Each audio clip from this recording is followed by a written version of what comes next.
UGT inaugura hoy su Congreso Confederal, que se celebra hasta el sábado y que debe elegir al líder de este sindicato para los próximos 4 años. El lema de este Congreso es la unión por el trabajo, acción y solidaridad. De momento solo hay una candidatura, la de Cándido Méndez, el actual secretario general del sindicato de UGT, que está con nosotros en los desayunos. Muy buenos días, señor Méndez. Buenos días. ¿Cómo ve usted este asunto de los scratches? Hemos podido escucharle apoyar esta iniciativa, estas protestas. ¿Usted no considera violencia el ir a quejarse a las puertas del domicilio de un político? Bueno, yo creo que hay que analizar estas iniciativas, que es una iniciativa de interpelación democrática, en función del objetivo que persiguen. El objetivo que persiguen es que los representantes del pueblo, es decir, los diputados de nuestro país, que tienen que votar la iniciativa legislativa popular, pues que tomen conciencia de que efectivamente este es un problema gravísimo. Cuando uno sale fuera de España, los dos primeros temas que pregunta a la gente con muchísimo interés: ¿por qué tenemos este elevadísimo nivel de paro juvenil y por qué se están produciendo los desahucios, los lanzamientos de las viviendas de familias que han perdido su trabajo? Por lo tanto, este es un problema muy grave y creo que esto entra o forma parte de la regla del juego democrático. Y yo sinceramente lo que no creo es que sea conveniente intentar en este momento desviar la atención del contenido del objetivo, que es que se apruebe la ILP con los contenidos mínimos que se plantean, intentar desviar la atención del contenido en base a los instrumentos que en cada momento se adopten por la plataforma antidesahucios para defender dichos contenidos. Hemos invitado al señor Cándido Méndez porque opta un nuevo mandato, el 6º consecutivo sería en plena crisis, con ese paro por las nubes. Dijo usted, y le escuché el otro día decir, no es el momento de abandonar. ¿En algún momento se había planteado dejarlo? No, mire, yo lo que dije es que no voy a abandonar nunca la Unión General de Trabajadores. Eso fue lo que dije. Y lo repito, no voy a abandonar nunca la Unión General de Trabajadores. En este momento, lógicamente, estoy en el punto final de un mandato y la reflexión que yo me he hecho y que la he compartido con los secretarios generales de mi organización es la siguiente. El próximo periodo, el que se inicia a partir de la celebración de este Congreso, los próximos 4 años, van a ser un periodo de cambios profundos en la organización. Vamos a simplificar las estructuras, vamos a reducir las estructuras, vamos a abrir más la organización, vamos a racionalizar la utilización de los instrumentos, de nuestros valores humanos, vamos a racionalizar la utilización de nuestros recursos económicos y, por lo tanto, en la organización, la reflexión que se ha hecho es del siguiente sentido: abordamos simultáneamente un cambio en profundidad de la dirección con un cambio en profundidad de las estructuras, y hasta el momento la opinión abrumadoramente mayoritaria es que habría que apostar por el cambio de estructura. Habla usted de esa reducción de estructuras, de acercarlo a los ciudadanos. ¿Precisamente es el paro el mayor reto que tienen ahora los sindicatos en este siglo XXI? Sin duda, en este momento el gravísimo problema de la destrucción de empleo, el paro que afecta a más de 6 millones de personas, el brutal paro juvenil, el aumento exponencial de las desigualdades en nuestro país, todo eso es lo que va a marcar el debate en la organización. Pero este no es un problema exclusivo de los sindicatos.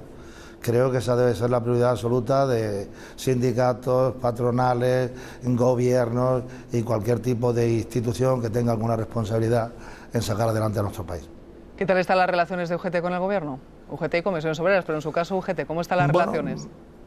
Pues las relaciones, puedo decir que desde el punto de vista formal son unas relaciones correctas, pero desgraciadamente con pocos contenidos. La última referencia pública de nuestras relaciones con el Gobierno fue nuestra asistencia, porque así lo decidió y nos invitó el presidente del Gobierno, en la presentación del programa de empleo juvenil. Nosotros teníamos meridianamente claro que plantear cualquier iniciativa o apoyar cualquier iniciativa que pueda contribuir ante la Unión Europea a reclamar compromisos económicos para resolver un problema tan grave como puede ser el problema del paro juvenil, pues merece la pena, ¿no?, mostrar ese apoyo. Pero siempre hemos dejado muy claro que o cambia en profundidad la política económica en España y en Europa, y se apuesta por la solidaridad y se apuesta por la reactivación económica, por la inversión, y por lo tanto se sustituye la política que yo denomino de la triple A, austeridad más austeridad más austeridad, o desde luego el problema del paro en general y el problema del paro juvenil no se va a resolver. La petición del presidente Mariano Rajoy de que el BCE inyecte liquidez y que ha estado apoyada en este caso por el Fondo Monetario Internacional, por Francia, por Estados Unidos, ¿a usted le parecería bien? Claro, es que es lógico. Mire, en un país donde han tenido una experiencia muy amarga y muy dura, porque han perdido una década o más de una década, como es el caso de Japón, el Banco Central japonés hace muy pocos días ha tomado la determinación de inyectar un volumen ingente de recursos económicos para reactivar la economía. Es que eso es lo que hay que hacer, ¿no? Y yo, sinceramente, me alegro de que el presidente del Gobierno haya hecho pública esa idea que nosotros venimos reclamando desde hace muchísimo tiempo, y sobre todo que se cambie el estatuto del Banco Central Europeo, que solo tiene como condicionante a la hora de definir la política monetaria la inflación. La Reserva Federal de Estados Unidos tiene también como referencia junto a la inflación el crecimiento económico y la necesidad de crear empleo, ¿no? Por lo tanto, esa afirmación del presidente del Gobierno, aunque tardía, es una afirmación cierta, y yo creo que la debe de mantener de manera permanente ante Berlín y Bruselas. Hablando de las previsiones económicas, en las últimas semanas hay quien se divide entre los más optimistas y los más pesimistas. No sé si ha tenido la oportunidad de escuchar las declaraciones del presidente de la patronal, de Juan Rosell, diciendo que todavía el fin de la crisis está lejos. ¿Qué tal son sus relaciones con el señor Rosell? Mire, yo creo que he sabido que un pesimista simplemente es un optimista bien informado. Y por lo tanto, lo que le he oído al señor Rosell, que es que la economía todavía está en fase plana y no está en fase de reactivación, es bastante cierto. Yo no veo en el horizonte recuperación que de manera directa pueda contribuir a la creación de empleo y a mejorar la situación de las familias trabajadoras españolas. ¿Qué puede haber en el horizonte hacia el 2014? Recuperación estadística, digamos, pero yo creo que vamos a vivir durante más años, desgraciadamente, en una situación a partir de 2014 probablemente de recuperación estadística, pero manteniendo una situación de depresión humana, ¿no? Con un paro muy alto y con un incremento incluso de las desigualdades y con unas dificultades enormes para reactivar la economía y relanzar la creación de nuevo tejido empresarial. Quería preguntarle por dos asuntos. Uno, la ley de transparencia, en la que no solo van a estar partidos políticos, organizaciones empresariales, también se plantea la posibilidad de los sindicatos, y en este caso los últimos movimientos hablan también de la Casa del Rey. ¿Qué le parece? Bueno, mire, yo creo que debe de incluirse a cualquier institución que tenga financiación pública en la ley de transparencia. Yo estoy absolutamente de acuerdo con que se incluya la Casa Real en la ley de transparencia. A mi juicio hubiera sido una torpeza que hubiera perjudicado la imagen de la Casa Real no incluirla. Y en cuanto a los sindicatos, estoy absolutamente de acuerdo con que se nos incluya con todas las consecuencias. Yo no creo en la transparencia prêt-à-porter. Aquí hay instituciones, organizaciones que toman iniciativas respecto a la transparencia y consideran que es transparente colgar de la página web una información u otra, pero claro, siempre es a su conveniencia y de su visión. No creo en la transparencia prêt-à-porter.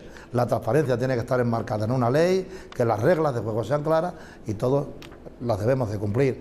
Ahora, lo que sí creo es que en la comisión, creo que es la Comisión Constitucional, probablemente debían pensar en facilitar la comparecencia de las organizaciones sindicales, que somos actores constitucionales, pero tenemos nuestras singularidades en cuanto a nuestra organización interna, al menos para que se recoja adecuadamente para cumplir de una manera total los requisitos de la ley de transparencia, que en cualquier caso lo haríamos, pero que tuvieran en cuenta nuestras singularidades. Me gustaría saber, por su voz, por su afirmación, si es cierto o no lo que publicó La Razón sobre la Junta de Andalucía, que dijo que desvió entre el año 2006 y 2010 más de 2 millones de euros a 5 empresas, dice Tapadera, detrás de las que estaban UGT y Comisiones Obreras. ¿Es cierto eso? Mire, eso no tiene absolutamente ningún fundamento. Nosotros no tenemos ninguna empresa tapadera. Nosotros somos una organización sindical que se dedica a defender los intereses de los trabajadores.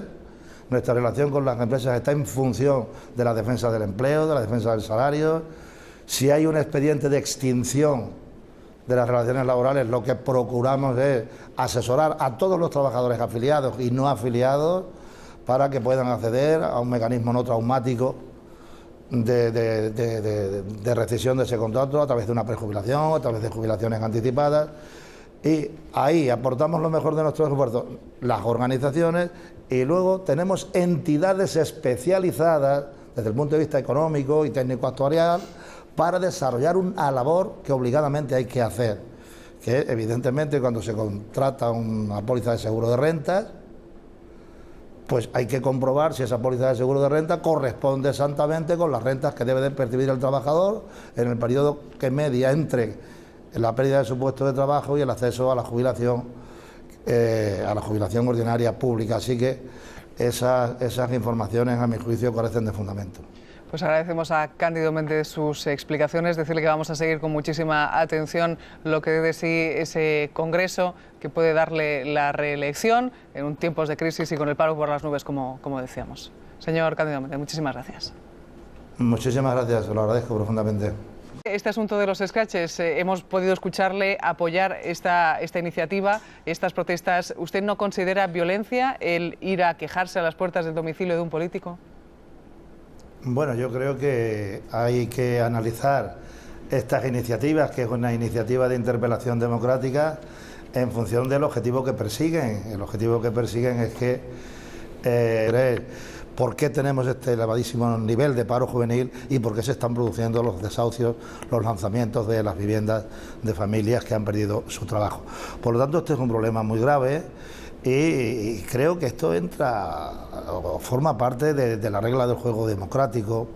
Y yo sinceramente lo que no creo es que sea conveniente intentar en este momento. UGT inaugura hoy su Congreso Confederal, que se celebra hasta el sábado y que debe elegir al líder de este sindicato para los próximos 4 años. El lema de este Congreso es la unión por el trabajo, acción y solidaridad. De momento solo hay una candidatura, la de Cándido Méndez, el actual secretario general del sindicato de UGT, que está con nosotros en los desayunos. Muy buenos días, señor Méndez. Buenos días. ¿Cómo ve usted? Desviar la atención del contenido del objetivo, que es que se apruebe la ILP con los contenidos mínimos que se plantean, intentar desviar la atención del contenido en base a los instrumentos que en cada momento se adopten por la plataforma antidesahucios para defender dichos contenidos. Hemos invitado al señor Cándido Méndez porque opta un nuevo mandato, el 6º consecutivo sería en plena crisis con ese paro. Los representantes del pueblo, es decir, los diputados de nuestro país que tienen que votar la iniciativa legislativa popular, pues que tomen conciencia de que efectivamente este es un problema gravísimo. Cuando uno sale fuera de España, los dos primeros temas que pregunta a la gente con muchísimo interés